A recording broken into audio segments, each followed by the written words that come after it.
The fork came at me so fast I didn't even have time to blink. 1 second, my 9-year-old nephew was standing beside the Thanksgiving table with a smile on his face.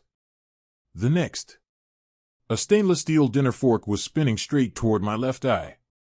I jerked sideways on instinct. The fork missed my face by less than an inch before striking the dining room wall with a sharp metallic crack and falling onto the hardwood floor. The entire house fell silent. The football game playing on the television faded into the background. Even the children upstairs stopped laughing. My heart pounded so hard I could hear it in my ears. Slowly, I looked at Oliver. He wasn't frightened. He wasn't crying. He looked directly at me, shrugged his shoulders, and said in the calmest voice imaginable, "Mom says you're just to help." No one corrected him. Not my sister. Not her husband. Not even my parents. Rachel simply lifted her wine glass, took another sip, and smiled as if her son had just made an innocent joke. That was the moment something inside me finally broke. Not because of the fork. Not even because of the insult. But because I realized this wasn't a child inventing cruel words. He was repeating something he had heard often enough to believe it was true. I didn't argue. I didn't raise my voice. Instead, I reached into my purse, unlocked my phone, and opened a conversation that had remained untouched for months. I typed 6 simple words. "You can come inside now, David." I pressed send. Locked my phone. Then calmly picked up another bite of mashed potatoes. Rachel laughed. "Oh, please. Don't be so dramatic." I looked at her and smiled. "I'm not. You'll understand soon." She rolled her eyes and returned to her dinner. Around the table, confused faces glanced from me to Rachel and back again. None of them knew that one text message was about to change our family forever. Welcome back to Karma Stories Hub. If you enjoy original stories filled with family drama, shocking betrayals, emotional twists, and satisfying karma, you're in the right place. Now, let's begin today's story. My name is Emma Carter. I'm 36 years old, and I've spent the last 15 years working as a commercial architect in Chicago. People think architecture is about designing beautiful buildings. They're wrong. It's really about solving problems before anyone else notices they exist. Maybe that's why I became the person my family always depended on. Fixing problems was simply what I did. Long before I designed office towers and hospitals, I was designing solutions for my younger sister. Rachel was 3 years younger than me. Growing up, everyone adored her. She had an effortless smile. She could make strangers laugh within minutes. Teachers forgave her missed assignments. Neighbors called her charming. Relatives described her as the fun one. I was different. Quiet. Organized. Responsible. If Rachel forgot her science project, I stayed awake helping her finish it. If she fought with friends, I apologized on her behalf just to keep the peace. If she broke something around the house, somehow I ended up cleaning the mess. No one ever asked me to. Then disposable containers for leftovers.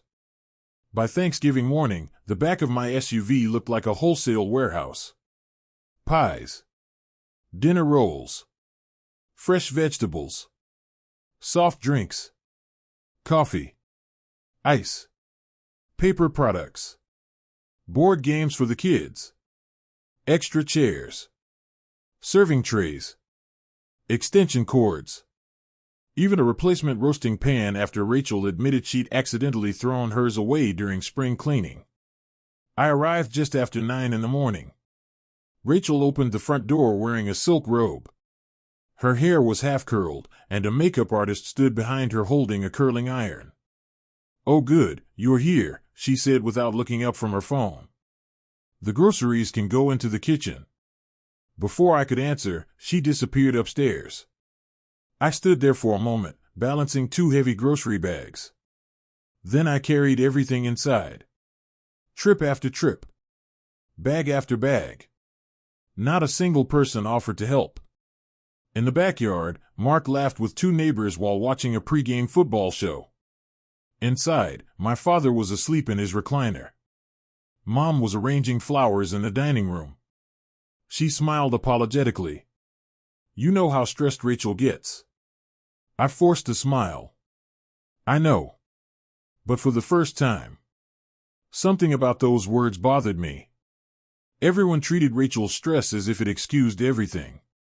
My time. My effort. My money. Those things simply didn't count. By noon, the house smelled incredible. Turkey roasted in the oven. Fresh bread warmed on the counter. Pumpkin pie cooled beside the kitchen window.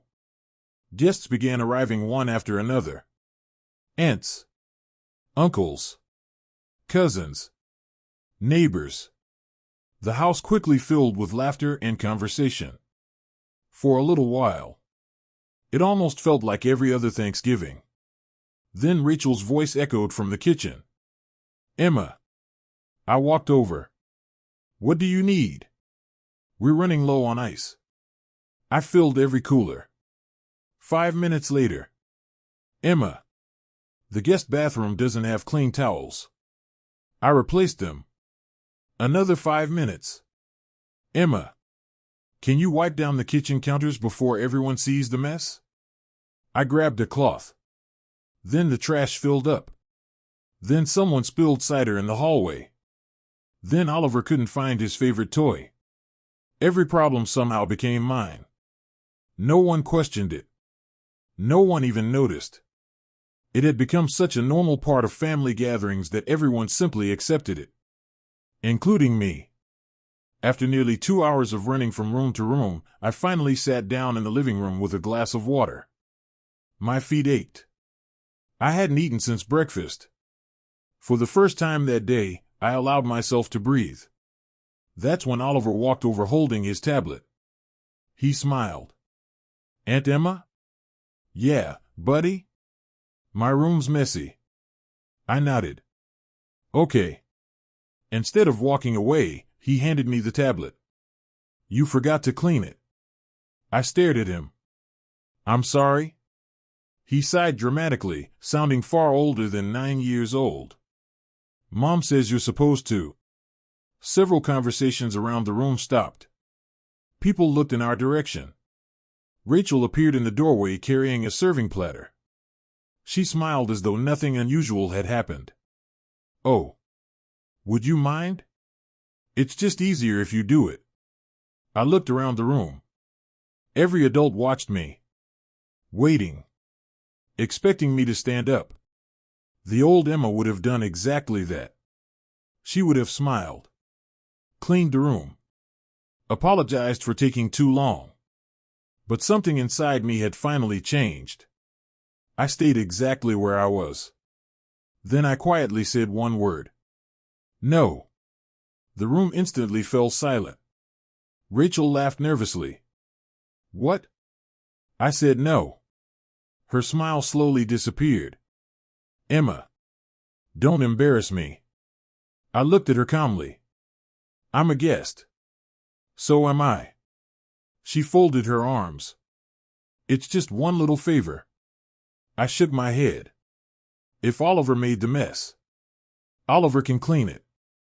Oliver frowned. I don't have to. I smiled gently.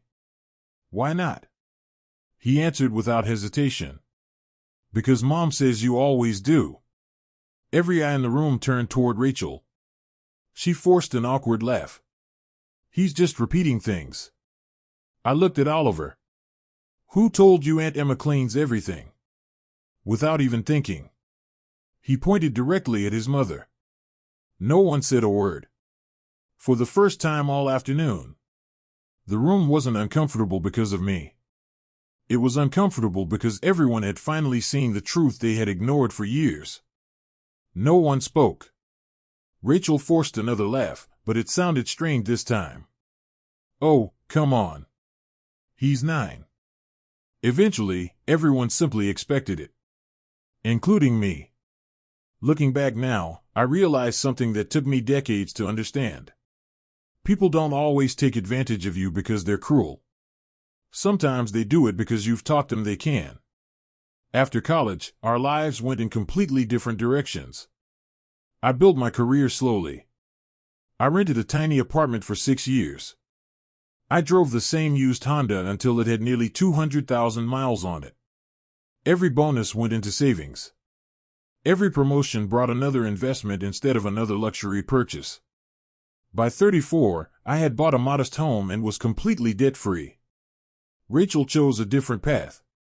She loved beautiful things. Designer handbags. Luxury vacations. Brand new furniture every other year.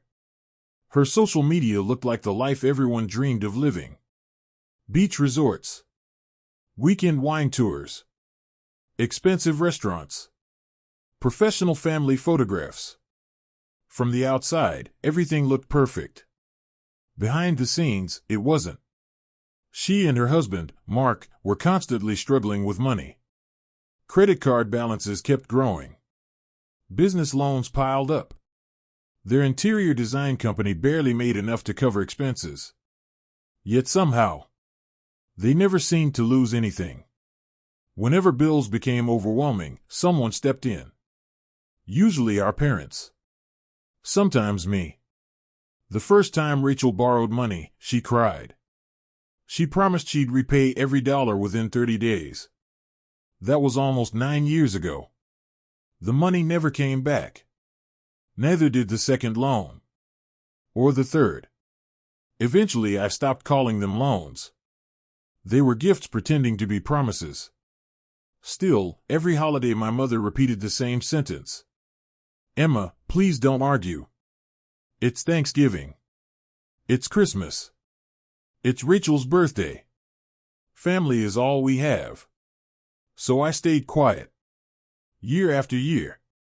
Holiday after holiday. I convinced myself that keeping the peace was worth the cost. Until this Thanksgiving. This Thanksgiving finally showed me the difference between helping someone and allowing them to use you. 3 weeks before Thanksgiving, Rachel called me sounding unusually cheerful. I've got exciting news. We're hosting dinner this year. I smiled. That's great. She laughed. I want everything to be perfect. It will be. At least, that's what I believed. I had absolutely no idea what perfect meant to Rachel, or how much of that perfection she expected me to provide. Rachel treated Thanksgiving like she was producing a television special instead of hosting a family dinner. Almost every day, she posted another update online. A centerpiece she had ordered from a boutique florist. Custom place cards with everyone's names written in gold lettering. Matching linen napkins. A polished dining table that looked like it belonged in a magazine. Friends flooded the comments. You make hosting look effortless. Your family is so lucky. Everything is absolutely gorgeous. Every time I saw one of those comments, I smiled to myself. Because I knew something none of them did. 3 days before Thanksgiving, Rachel had called me in a panic. Emma, I completely forgot to order desserts. Could you pick them up? Before I could answer, she added another request. Oh, and we need extra folding chairs. An hour later, my phone buzzed again. I forgot drinks. Then another message. We're out of paper towels. Another. Can you grab coffee? Then batteries. Then candles. Then ice. Kids say silly things. I kept my eyes on Oliver. Buddy, can I ask you one question? He nodded. When did Mom tell you that Aunt Emma cleans everything? He answered so casually it sent a chill through the room. All the time. She says holidays are easier because you never say no. The silence became even heavier. My mother shifted uncomfortably in her chair. Rachel. I'm sure that's not exactly what you meant. Rachel immediately defended herself. You're all making a huge deal out of nothing. I was joking. I looked at her calmly. A joke is funny. This isn't. She folded her arms. So now you're keeping score? No. I'm finally paying attention. Dad finally looked up from his phone. Emma. It's Thanksgiving. Let's not ruin the day. I smiled sadly. I'm not ruining anything. I've been helping since 9 o'clock this morning. I unloaded groceries. I bought half the supplies. I set up the tables. I filled the coolers. I cleaned the kitchen. I replaced the towels. I emptied the trash. I haven't even had lunch. Rachel rolled her eyes. You always act like you're doing everyone a favor. I am doing everyone a favor.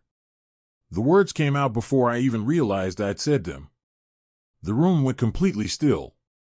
She stared at me. What did you say? I said. I've spent years doing favors. But somewhere along the way, they became expectations.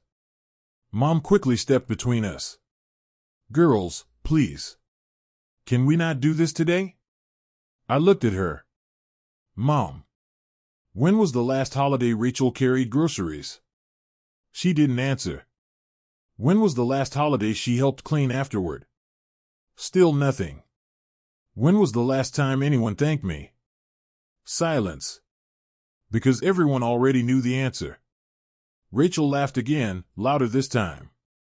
This is unbelievable. You actually think you're some kind of victim. I don't. I just think I've confused kindness with obligation. She shook her head. You're being dramatic. No. I'm setting a boundary. Oliver looked back and forth between us, clearly confused. Did I do something wrong? I immediately softened my voice. No, sweetheart. You didn't. You only repeated what you were taught. Rachel snapped. Don't you dare blame my son. I'm not. I'm asking you to stop teaching him that people exist to serve him. Mark finally looked away from the football game on television. Maybe we should all calm down. Rachel turned toward him. Whose side are you on? He sighed. I'm not picking sides. I just don't want this turning into a fight. She scoffed. It already has. Dinner was finally ready. Everyone slowly gathered around the dining table. The turkey sat in the center surrounded by mashed potatoes, stuffing, green beans, sweet potatoes, cranberry sauce, dinner rolls, and pumpkin pie awaiting in the kitchen. For a moment, everything looked perfect. Exactly like Rachel's social media photos. She smiled brightly. Nobody touch anything yet. We need pictures. Everyone awkwardly waited while she arranged plates and adjusted candles. She took photo after photo. Different angles. Different poses. Different smiles. Finally she nodded. Okay. Now we can eat. Dad said grace. Amen. People began passing dishes around the table. For almost 15 minutes. Things felt normal again. Conversations returned. My cousins laughed. The children played upstairs. Even I started believing maybe the worst was over. Then Rachel looked directly at me. Emma. I looked up. Can you grab the cranberry sauce from the refrigerator? I continued serving myself. It's closer to you. She frowned. It'll only take a second. So will you. Several relatives quietly exchanged glances. Rachel stared at me in disbelief. You've seriously changed. I smiled politely. No. I've finally stopped pretending. Her face tightened. Without another word, she stood up and walked into the kitchen herself. When she returned, the smile she'd been wearing all day was completely gone. She sat down without speaking. But every few seconds, she glanced toward Oliver, almost as if silently communicating something. At the time, I didn't think much of it.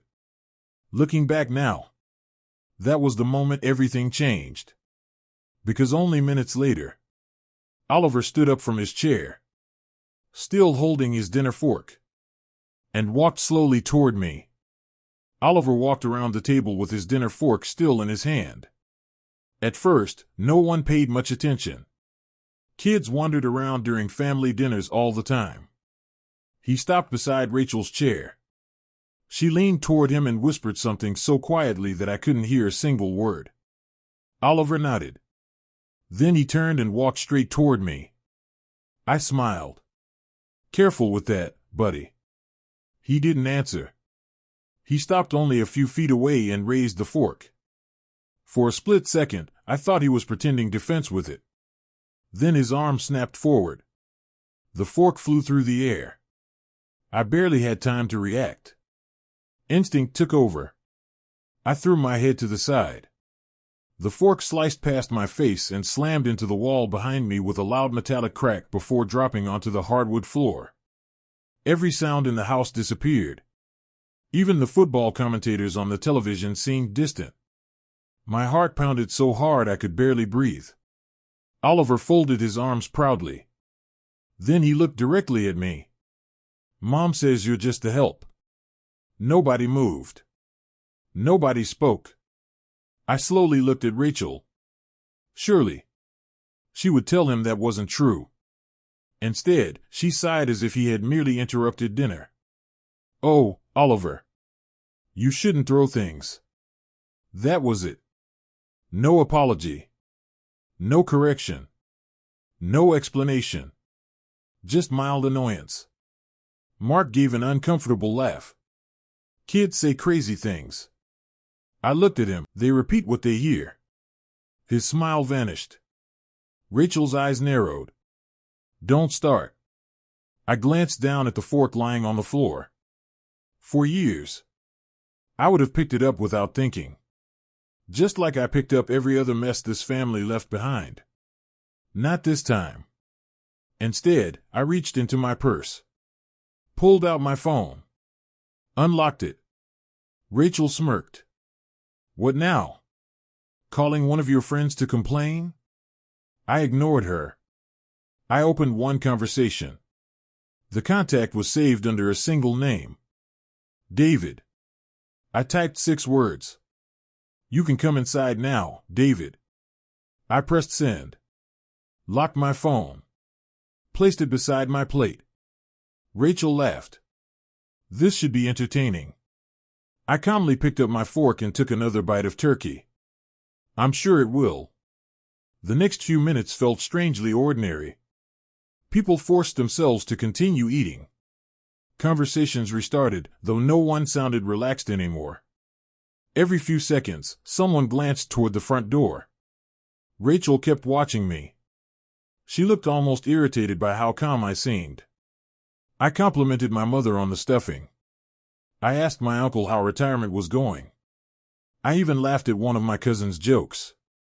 The calmer I became, the more uncomfortable Rachel looked. Finally, my phone vibrated. One short message appeared. I'm outside. I quietly stood up. Rachel looked at me. Where are you going? I'll be right back. She rolled her eyes. Don't forget to bring dessert plates while you're up. I smiled. I don't think. I'll be serving dessert tonight. Without another word, I walked toward the front door. Behind me, I could feel every pair of eyes following me. I opened the door. A black SUV slowly pulled into the driveway. The driver's door opened. A tall man stepped out. Gray overcoat. Leather briefcase. Calm expression. Professional posture. The moment my father saw him, he shot to his feet so quickly that his chair nearly tipped over. David? Mom's face instantly lost its color. Oh, my God. Rachel froze. Her wine glass stopped halfway to her lips. Because David wasn't a neighbor. He wasn't a family friend. And he certainly wasn't a Thanksgiving guest. He was the attorney who had represented my grandfather for more than 20 years. The same attorney who had quietly spent the last 4 months investigating something Rachel believed would stay buried forever. David walked toward the porch. He noticed the faint red mark beside my cheek where the fork had nearly struck me. His expression hardened. "Emma, are you all right?" I nodded. "I am now." He looked past me into the dining room. Then asked softly, "Are you ready?" I took one slow breath. "I've been ready. For a long time." Together, we walked inside. And the moment David stepped into the dining room, every conversation ended. No one had any idea that Thanksgiving dinner was over, and the truth was finally about to be served. David closed the front door quietly behind him. The click of the lock echoed through the silent house. No one spoke. Even Oliver, who had been fidgeting in his chair only moments earlier, stood perfectly still. David walked calmly to the dining table and placed his leather briefcase on the polished wood. The sound seemed louder than it should have. Rachel forced a nervous laugh. "Seriously? You brought a lawyer to Thanksgiving?" David didn't respond. Instead, he looked at me. "Would you like me to begin?" I nodded once. "Yes." Rachel pushed back her chair. "This is ridiculous. If this is about Emma trying to embarrass me, I'm leaving." David finally looked at her. "You may leave at any time. But before you do, I believe your grandfather would want everyone here to hear the truth." At the mention of Grandpa, the room became even quieter. Dad frowned. "What does my father have to do with any of this?" David opened the briefcase with practiced precision. Inside were several neatly organized folders. Each one had colored tabs. He removed the first folder and placed it on the table. Then another. Finally, he laid a thick sealed envelope beside them. My mother gasped. "I know that envelope." Dad leaned forward. "That's Dad's handwriting." David nodded. "It is." Rachel immediately stepped toward the table. "You can't just bring private family documents into my house." David met her eyes without raising his voice. "These documents became part of a legal investigation 4 months ago. They are no longer private." Rachel's confidence wavered. "What investigation?" David ignored the question. Instead, he turned to my parents. "Mr. and Mrs. Carter, before we continue, I need to ask one question." Dad nodded slowly. "Go ahead." "When Harold Carter passed away 3 years ago, were you informed that his emergency investment account contained approximately $870,000? The room froze. Dad blinked. "No." Mom looked confused. "He told us there was only enough money to cover final expenses." David calmly opened the first folder. That information was false. Rachel's face turned pale. Mark looked from David to Rachel. "What is he talking about?" Rachel laughed too quickly. "I have no idea." David slid a certified financial statement across the table. "This is the final balance of Harold Carter's emergency investment account." Dad adjusted his glasses. His hands trembled. He stared at the document for several seconds. Then whispered, $874,000. Mom covered her mouth. "No. That can't be right." David nodded. "It is." Silence settled over the room. No one knew what to say. Mark frowned. "I thought Grandpa didn't have much money left." "So did everyone else," David replied. "Someone worked very hard to make sure the family believed exactly that." Rachel crossed her arms. "This proves nothing." David calmly reached for another folder. "You're right. By itself, it doesn't." He removed several bank transfer records and placed them neatly beside the first document. These records show that 6 days after Mr. Carter's funeral, the emergency account was completely emptied. Dad's breathing became shallow. "Someone stole it?" David shook his head. "No. The transfer was fully authorized. Everyone stared at him. What do you mean? He pointed to the signature authorization. The person who transferred the money possessed temporary financial authority granted shortly before Mr. Carter entered hospice. Dad looked confused. I don't remember signing anything. You didn't? David answered. Harold did. Rachel swallowed hard. I noticed her hands beginning to shake. Mark looked at his wife. Rachel, why do you look nervous? She forced a smile. I'm not. David continued. The funds weren't transferred into a personal checking account. They were transferred into a registered business account. Mark frowned. What business? David slowly turned another page. Then looked directly at Rachel. The account belonging to Carter Interior Design LLC. Mark's eyes widened. He looked at Rachel. Our company? Rachel didn't answer. Rachel? Still nothing. Dad slowly lowered himself into his chair. No. Please tell me this isn't what I think it is. Rachel finally spoke. It wasn't stealing. The room erupted. Mom stood up. What did you just say? Rachel looked around desperately. I was going to replace it. David answered calmly before anyone else could. Replacing stolen money later does not change how it was obtained. Rachel's voice cracked. I borrowed it. David shook his head. You cannot borrow money from an estate without authorization. Mark stared at his wife as if he had never seen her before. You told me. The business finally landed private investors. Rachel looked away. I didn't know how else to save the company. The silence that followed felt unbearable. Then David quietly opened the sealed envelope. The financial records explain where the money went. He rested one hand on the envelope. But this explains why your grandfather expected today to happen. The entire family leaned forward. No one spoke. David carefully broke the seal and unfolded a handwritten letter. No one made a sound. The only noise in the room was the soft crackle of the fireplace and the distant hum of the refrigerator. David unfolded the letter with extraordinary care, as though he were holding something far more valuable than paper. He looked around the table. My client instructed me that if this envelope was ever opened, every immediate family member who was present should hear his words exactly as he wrote them. Dad slowly nodded. Read it.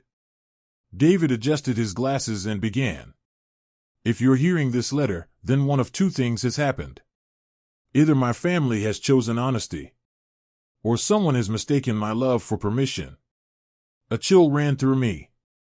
The room was so quiet that every word seemed to echo. David continued reading. I've had a long life. Long enough to learn that character isn't revealed when life is easy. Character reveals itself when temptation arrives. Rachel stared at the table. She still refused to look at anyone. If this letter has been opened because my emergency account disappeared, then someone I loved made a choice. Not a mistake. A choice. Mom quietly wiped away a tear. Dad closed his eyes. Grandpa had always chosen his words carefully. Even after his death, every sentence carried weight. David turned the page. To my oldest granddaughter, Emma. The moment he said my name, my throat tightened. You've spent your entire life carrying responsibilities that were never yours. You drove me to appointments when no one else had time. You shoveled my driveway every winter without being asked. You fixed my porch. You brought groceries. You stayed and talked when everyone else rushed home. I felt tears gathering in my eyes. Those weren't grand gestures. They were ordinary moments. Moments I never imagined Grandpa had even noticed. David continued. You never asked me for money. You never asked for gifts. You only asked how I was doing. My mother quietly sobbed. Dad lowered his head. I couldn't remember the last time our family had been this silent. The greatest kindness often comes from the person making the least noise. I looked down at my hands. Grandpa used to say things like that. Simple words. Powerful meaning. David paused briefly before continuing. Then his voice became even more solemn. To my granddaughter Rachel. Rachel slowly closed her eyes. She already knew this part wasn't going to be easy. I have loved you every day of your life. I celebrated every success. I forgave every mistake. But forgiveness without accountability becomes permission. Rachel's shoulders began to shake. David continued. Too many people rescued you from the consequences of your choices. Eventually you stopped believing consequences existed. Mark stared at his wife. His face had become almost expressionless. Not angry. Not confused. Just heartbroken. The letter continued. If you chose to misuse the emergency account, then understand something. You didn't steal from me. You stole from the future. David lowered the page for a moment. The next paragraph explains what Mr. Carter intended the money to become. He continued reading. The account was never meant for luxury. It wasn't created for vacations, or expensive cars, or business failures. It existed for emergencies, medical care, education, and opportunity. He turned another page. After my passing, the remaining funds were to establish the Harold Carter Community Scholarship. Several family members exchanged surprised looks. None of us had known. David kept reading. Every year, students who could not afford college were supposed to receive help. Young people with dreams, who simply needed one chance. Mom covered her face with both hands. Oh, Harold. Dad whispered. That's exactly what he would have wanted. David nodded. It was. He carefully reached into another folder. I also have the completed scholarship proposal. He placed it on the table. It contained architectural drawings, financial projections, letters from 2 local universities. Everything Grandpa had planned. Everything that had never happened. Because the money had vanished. Mark slowly looked toward Rachel. His voice barely rose above a whisper. You knew? She didn't answer. You knew what that money was for? Rachel finally looked at him. Tears streamed down her face. I found the paperwork after I transferred it. Mark stared at her. You already knew. And you still spent it? She broke down. I thought I'd earn it back. I thought the business would take off. I thought I could replace every dollar before anyone found out. David quietly closed the folder. You had 3 years. Rachel couldn't answer. She simply cried. But for the first time in years, no one rushed to comfort her. No one defended her. No one made excuses. Because everyone in the room finally understood that this wasn't one bad decision. It was hundreds of deliberate choices, made over 3 long years. And the hardest truth of all was still waiting inside David's briefcase. David looked around the room one last time before opening the final folder. I wish today's meeting ended with the letter, he said quietly. I truly do. He placed 2 sealed envelopes on the dining table. One had a blue tab. The other had a red tab. Dad looked at him uneasily. What are those? David answered without hesitation. The blue envelope contains a civil complaint seeking recovery of the missing funds. He rested his hand on the second envelope. The red envelope is confirmation that a criminal referral was filed with the county prosecutor this morning. Rachel gasped. No. David met her eyes. These actions were authorized under your grandfather's written instructions. I didn't make this decision. He did. Rachel stumbled backward until she hit the kitchen counter. Her face had completely lost its color. You can't do this. David remained calm. It has already been done. Mark slowly stood. His chair scraped loudly across the hardwood floor. He looked at Rachel as though he were seeing a stranger. Tell me the truth. Did you really spend all that money? Rachel's voice trembled. I thought I could fix everything. Answer the question. She nodded once. Yes. What did you spend it on? She couldn't speak. David quietly opened another document. The investigation traced the expenditures. He read from the report. A luxury SUV. A backyard swimming pool. 2 European vacations. Kitchen renovations. Credit card balances. Business operating losses. Designer furnishings. Each item landed like another blow. Mark slowly shook his head. The investors. There never were any, were there? Rachel whispered. No. You lied to me? She closed her eyes. Yes. You lied to our son? Another nod. You lied to your parents? Yes. You lied to everyone.